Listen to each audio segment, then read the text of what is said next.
से समय मध्य गोहत्या होता एवं भी गोहत्या होभली बयानबाजी करने पछरे कौन कारण रही तदंत करा नियाली माटी गोहत्या चलो ना नियाली माटी गो तस्करी मानकर जो प्रकोप को बंद कर दि आमे ये विषय को देखला परे आमे याकू घोर निंदा करुचु। एक जघन्य का माने विषय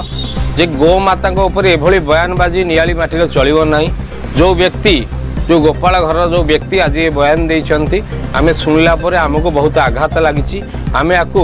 आम नियाली अंचलवासी तरफ तो हिंदू समाज तरफ याकू घोर निंदा करुचु। एवं एभली बयानबाजी करने पछरे कौन कारण रही तदंत करा एवं नियाली अंचल हिंदू मानक भितर गोटे विद्रोह सृष्टि करने ये षड्यंत्र होती कि कौन होती तदंत करा जो व्यक्ति ये बयान करिसेंती मु निजे मध्य संपर्क करी कौन पाई से बयान कले और पाखे पहुँची आगामी दिन में यही व्यक्ति को आम दृढ़ निंदा करुचु एवं ए विषय उपर आम आमर घोर दुख प्रकाश करुचु। एभली बयान जो गो माता उपरे आमर माँ को काटिकी खाइबापी जो व्यक्ति कहे आम कदापि बर्दास्त करूँ ना। दरकार पड़े आगामी दिन में आम आईन आश्रय नबू। देखु देश स्वाधीन हवा ठारू आज पर्यंत आज्ञा नियाली गोटे चाषी नियाली गोटे कृषि प्रधान अंचल ये 90% लोक चाष करती गो आधारित चाष हुए। आगे जिते सरकार आसी से समय मध्य गोहत्या होता एवं भी गोहत्या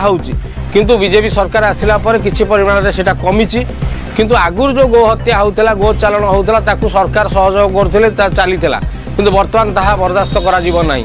नियाली माटी गोहत्या चलो ना नियाली माटी गो तस्करी मानकर जो प्रकोप को बंद कर दि आमे आमर जो संगठन तरफ तो नियाली हिंदू समाज तरफ आम विरोध करुचु।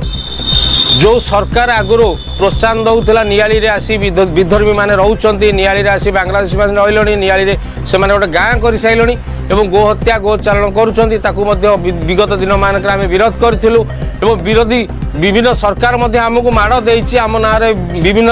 मकदमा मध्य रुजु करथिले किंतु वर्तमान जेहेतु भारतीय जनता पार्टी सरकार को आसी तेणु आम सरकार को निवेदन करूँ ये अधर्मी मानकर विधर्मी मानकर कार्यक्रम को बंद करा जाऊ एवं आमे आम जो विरोध को प्रचेषा जारी रखी। निश्चय मुझे सहित मत व्यक्तिगत भाव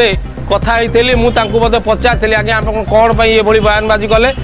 ना आज्ञा देखूँ मुझे जानी मत पचारे मुझे आज्ञा निशारे थी मद पीक आज्ञा बयान दे देछि मोर यहाँ भूल हो जामक समक